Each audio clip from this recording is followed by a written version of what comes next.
aí, desbravadores, como vocês estão? Estamos de volta para mais um estudo. E hoje vamos estudar um pouquinho sobre julgamento. Antes de começarmos, eu quero convidar você a fechar os seus olhos. Vamos pedir a direção de Deus para o estudo de hoje. Vamos lá? Querido Deus, hoje vamos estudar sobre o julgamento. Queremos pedir a tua direção, orientação para que possamos entender como vai funcionar esse julgamento. Quem vai ser julgado e qual a possibilidade das sentenças que serão recebidas. Então, por favor, Senhor, nos capacite, oriente no estudo de hoje. Eu lhe peço, Pai, em nome de Jesus. Amém, Senhor. Uma vez eu fui num juiz porque eu recebi uma conta dupla de telefone. A minha fatura completa de telefone era na casa de R$ 38. Veio uma fatura e só em 2 ligações eu tive que pagar R$ 172. Na época, para você ter ideia, eu ganhava R$ 400, era o meu salário. Então eu fui no advogado, peguei, mostrei tudo, comprovei e nós fomos no juiz. Lá no juiz, era a primeira audiência, não tinha um julgamento forte, ainda era tentando fazer um acordo. E nós chegamos no seguinte, eu estava advogada, estava eu e tinha um auxiliar da advogada. À nossa frente na mesa tinha o advogado da empresa e um auxiliar. E aqui à minha direita, sim, estava o juiz. Uma coisa interessante que você entra lá, você fica meio perdido, porque você não pode falar com o juiz. Você não pode falar com o advogado na sua frente. Se eu for ter que dirigir a palavra ao juiz, eu tenho que falar com a advogada para que a advogada dirija a palavra. A menos que o juiz peça que eu fale. A minha advogada queria falar com o advogado da empresa. Estavam de frente, basicamente a meio metro de distância. Ela então olhava para o juiz e dizia, ó, diga ao nobre colega tal coisa. Então o juiz repetia para o rapaz. Não era bem um julgamento. Porque quando você vai no julgamento, você tem ali o advogado de defesa, você tem o advogado ou promotor que acusa, e você tem o júri, que vai julgar e dar a sentença do teu julgamento. Hoje nós vamos estudar um pouquinho sobre o juízo de Deus. Nós já vimos aqui que Deus ele é amor, mas também é justo. A justiça de Deus não anula o seu amor. Por mais que ele te ama, ele vai fazer o que é justo. Ok? Então vamos estudar um pouquinho sobre esse juízo ou esse julgamento, como vai acontecer. Pega a sua Bíblia, pega o seu guia de estudo, Eclesiastes capítulo 12, verso 14. Eclesiastes 12, 14, não tem no seu guia de estudo, anote aí, tá? Eclesiastes 12, 14. Quem vai ser julgado? Quantos de nós vamos ser julgados? Eclesiastes capítulo 12, verso 14, olha só. E o que vai ser julgado? 12, 14. Porque Deus há de trazer a juízo todas as obras, até as que estão escondidas, quer sejam boas, quer sejam más. No julgamento de Deus vai ser julgado tudo. Tem um livro que diz que nós vamos ser julgados por aquilo que fizemos e por aquilo que poderíamos ter feito e não fizemos. O texto diz que você vai ser julgado, vai ser levado a julgamento, e até mesmo aquelas coisas que só você, aqui na terra, sabe, vai ser julgado. Aquilo que você faz escondido, talvez ninguém aqui saiba, só você. Eu quero dizer para você hoje que Deus sabe. Ele tem um anjo que está anotando tudo, ele vai dizer assim, ó, em tal lugar, em tal hora foi feito isso, isso, isso. Não há nada nesse mundo que Deus não saiba. Então vamos seguir. Quais pessoas vão ser julgadas? Ou quantas pessoas vão ser julgadas? 2 Coríntios capítulo 5, verso 10. 2 Coríntios 5, verso 10. Porque importa que todos nós compareçamos perante o tribunal de Cristo, para que cada um receba segundo o bem ou o mal que tiver feito por meio do corpo. Todos nós, sem exceção, seremos julgados. O texto de Eclesiastes diz que Deus há de trazer a juízo todas as nossas obras, quer sejam boas ou más. Aqui Paulo está dizendo que todos nós teremos que comparecer perante o juiz. o nosso caso vai ser colocado a julgamento. E qual vai ser a sentença? Vamos seguir? Quem vai julgar? Quem vai ser o juiz? Quem vai ser o juiz? São João 5, verso 22. Evangelho de João, capítulo 5, verso 22. E o Pai a ninguém julga, mas ao Filho confiou todo o julgamento. A Bíblia diz que Jesus vai ser o juiz, ok? Não temos que discutir, não temos que explicar, está muito claro. E quem vai ser o advogado de defesa? Quem vai ser o advogado? 1 João, capítulo 2, verso 1. Filhinhos meus, estas coisas vos escrevo para que não pequeis. Se todavia alguém pecar, temos advogado junto ao Pai, Jesus Cristo, o justo. Se Jesus é o juiz, como é que ele vai ser o advogado? Porque aqui diz que ele vai ser o advogado, também o juiz. Como é que funciona isso? Vou tentar explicar para você da seguinte maneira. Jesus e o Espírito Santo, eles têm uma sociedade. Eles montaram um escritório de advocacia. Jesus, ele monta os processos e ele leva até o juiz, que até então é Deus. O Espírito Santo atua junto aos clientes, às pessoas. Ele nos convence do pecado, da morte e do juízo. Ele pega todas as informações e ele traz até Jesus para que Jesus monte o processo. Só lembrando que isso aqui é apenas uma ilustração para que você entenda, ok? Um dia Jesus, ele prestou um concurso e ele passou. Ele prestou o concurso e ele passou para ser juiz. E Jesus então chegou para o Espírito Santo, seu sócio, e disse, olha, eu passei e a partir de tal data eu vou assumir como juiz. Então você vai juntando os clientes, né, os nossos clientes, e nós vamos defender ele até o fim. E para mim, como juiz, vai ser muito mais fácil eu julgar o caso, porque eu estou montando o processo, eu sei o que é verdade. Deu para entender? Por isso que Jesus hoje é o nosso advogado, mas no dia do julgamento ele vai ser o juiz. A questão é, como eles vão saber o que julgar? Como? Vamos ver na Bíblia?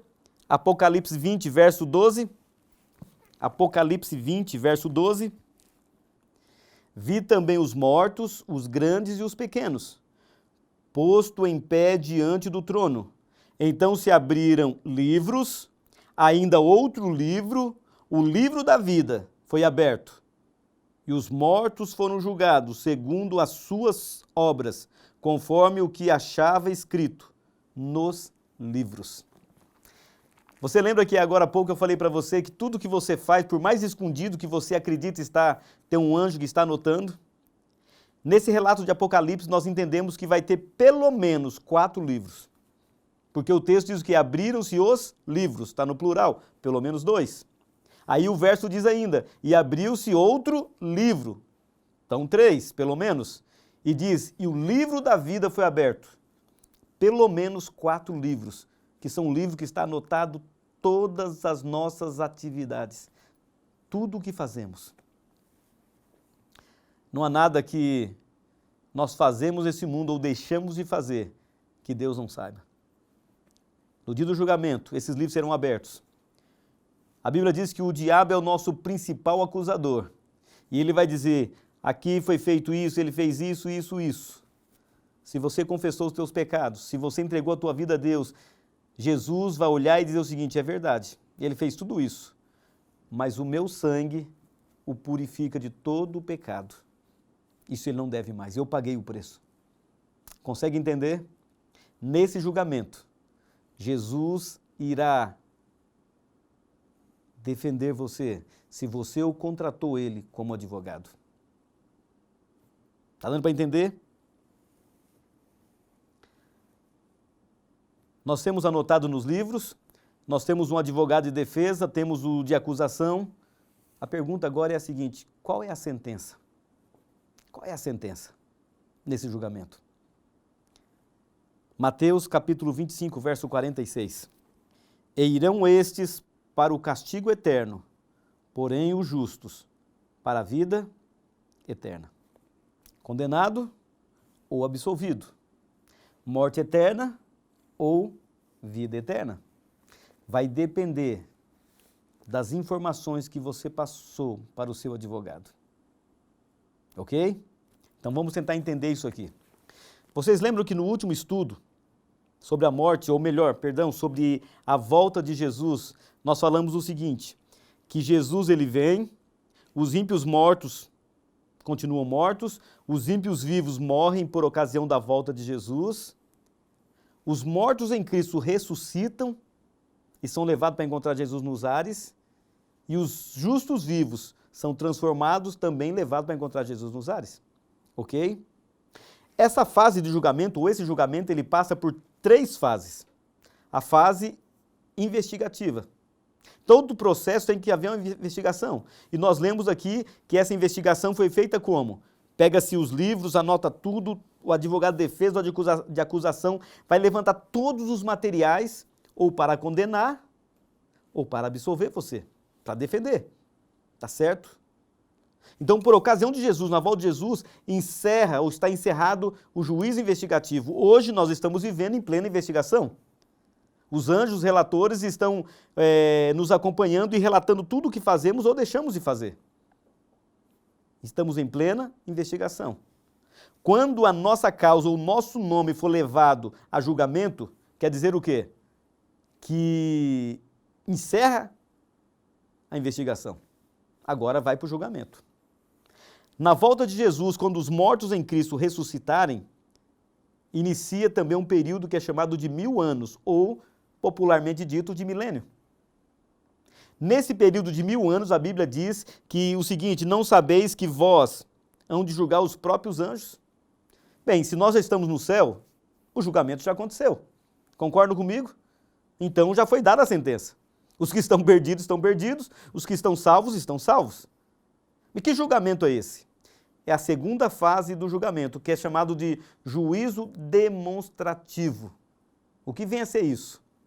Nesse período de 1000 anos, Deus vai mostrar para todos os salvos o seguinte, que ninguém se perdeu injustamente.